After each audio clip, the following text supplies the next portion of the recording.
Hey there, guys and gals. How's it going? Caught me early today. Let's see. I got a big old alert on my phone. Let's see. 16 billion passwords just leaked. The world's largest data breach just happened. You know, I really wish I wasn't living through a historical moment right about now. Ooh, no! 16 billion Apple, Facebook, and Google passwords leaked. You better act now! So, you know, ladies and gentlemen, I started seeing everyone sort of talk about this. 16 billion logins were discovered. But thankfully, Apple Insider was like, don't panic. You know, out of all of the actual crazy news that I've seen, leave it to maybe a couple of people that disarm crazy levels of panic. So again, I'm not here to scare you. I'm not here to fearmonger you. Okay, I'm here to kill your panic a little bit. Are their passwords leaked? Absolutely. Do you have to necessarily worry? I guess it depends. And the long answer I'll give you, but the short answer is, as long as you've got that password manager and you've got that two-factor authentication, I think you can go back to playing whatever video game you just were, and hopefully not have to No comment. worry about somebody breaking into your very, very personal information. But let me give you the longer answer, okay? Let me walk you through exactly what's been going on. So first off, 16 billion passwords that have been leaked. I mean, that's an insane amount. You know, when you look at the world population, we're at like, what, 8.2 billion people? I mean, thank God we're pumping babies out 2 to 1 right now, okay? People are growing, people are dying. It's crazy. But yeah, 16... Morbid way to look at it, but yes. billion passwords effectively means that what? Did everyone in this list just get hacked twice? Even the embryos? Surely that doesn't make any sense. Now, I decided to look further into this to see how much of information provided was actually valid. And by the way, this has got some really crazy quotes that I've been seeing.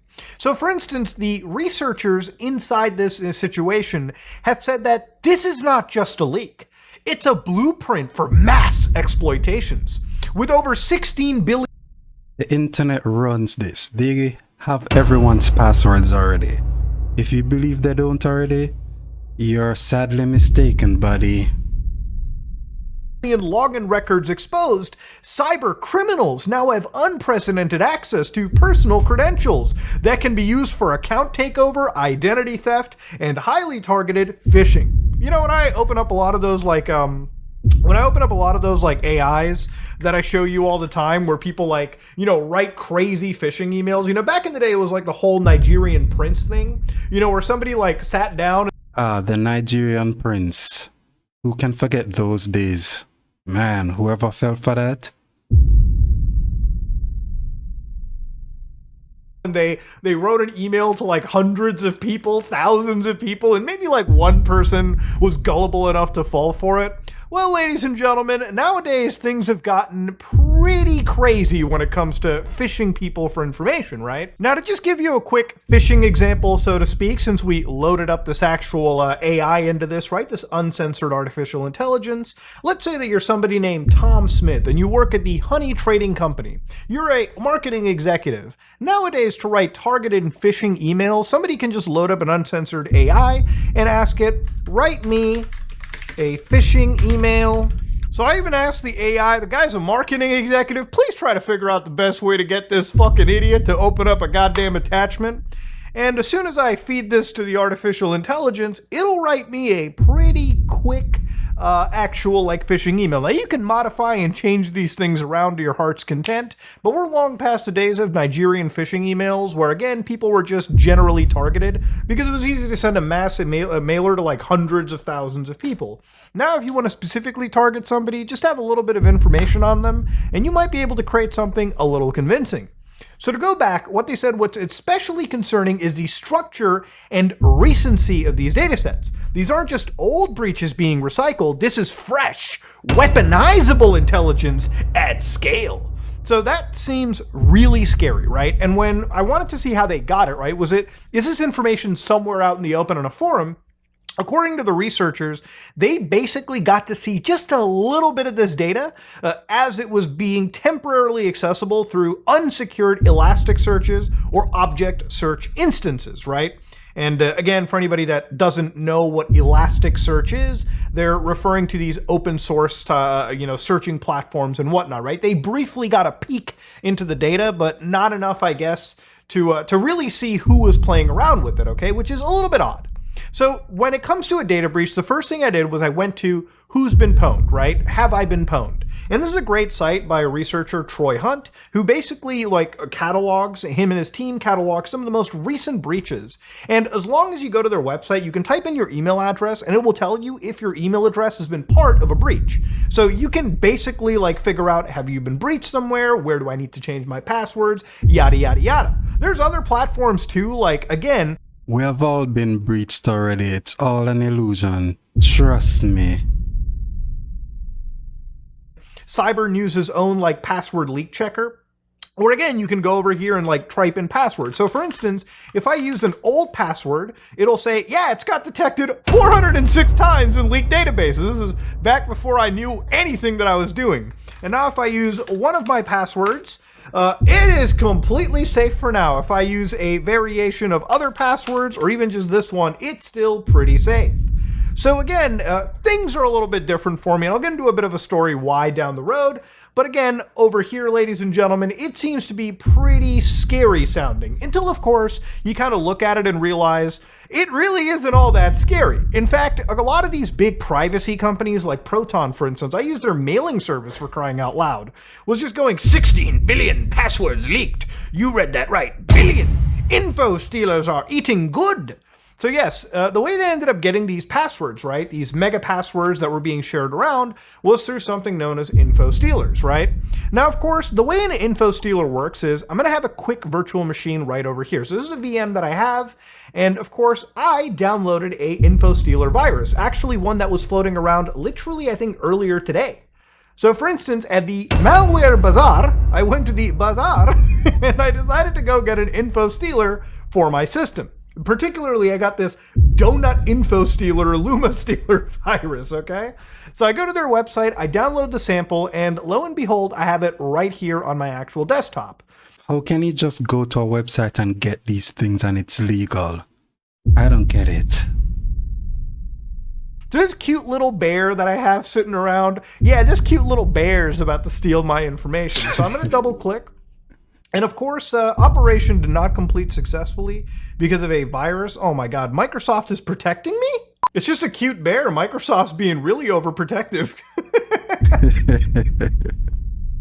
You know, people are like, why don't you use the new antivirus, Muda? Well, it's because the one that comes with Microsoft is just God tier.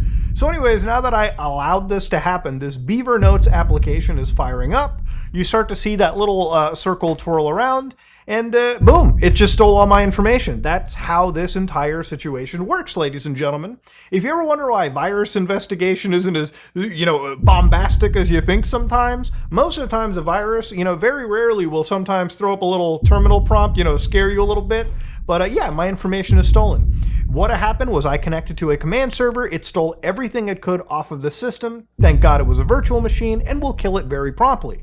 So that's how these passwords were amassed. Now, according to the guys over at Cyber News, the data sets were actually part of many. So the 20 data sets that were all sort of combined together had millions upon millions of entries. So basically what had happened was a lot of information from, previous data breaches, not even recent in some cases it seems, actually got fused together. And that is why, this is a kind of a nothing burger story to an extent, okay? Because it really is just, all these big news agencies, these people that really don't know what they're talking about, slap the biggest number they could. And technically, this is the biggest data breach that has ever occurred in history. It's always the biggest every time. People don't think that's weird? How it's always the biggest every time. Sometimes it can't just be every once in a while, but every time it's the biggest. Things just work out that way to be the biggest. What am I even saying anymore? But honestly, when you look past the clickbait and you look past the hype, if you will, the fear-mongering, it really isn't all that spooky. So again, even the researchers are like, there's no way to compare data between different data sets. It's safe to say that overlapping records are present. So obviously, just because there's 16 billion entries doesn't mean it's 16 billion people's unique information, okay? That's not even fucking possible. Even if it was like, just duplicated information, there's just, again, it's a big number that's supposed to be scary. It could be 100 billion accounts that have been leaked, okay? And it wouldn't change the story in any ways. But one thing that's really huge is obviously down over here, they said that information connected to every single organization. So Apple, Facebook, Google, GitHub, and Telegram, and then even various government services. So that alone is really huge. Now, as somebody that knows his cybersecurity, and I understand how this plays in the grand scheme, anytime a company as large as this gets hacked, okay, there needs to be some statements that happen. Now, first off, I want you to just do a little thought experiment in your head, okay? Apple and Google and these companies are huge, right? So if all of them got hacked, all right, and had their shit breached out for the world to basically pick through, either the hacker in this situation is like God, okay, or, if we're going to be looking at it from a realistic sense of like who could be behind it, right? Even the North Koreans, which are some of the best hackers in the world, I don't even think are able to pull it off. Even, people from like the Israeli Shin Bet, the Mossad or whatever that, were responsible with like the delivery of Stuxnet, one of the craziest virus attacks of all time, even those guys wouldn't be good enough to have this shit happen. So it's all internal. It's probably just a hoax just to get people talking, as usual. Happen in tandem, right? So again, it doesn't make sense. And that's what I want to get at with this video, right? Like, let you think a little bit critically. Even if you're not a cybersecurity expert, right? You just saw something like this blow up and people are asking you, this is how you think about the situation critically.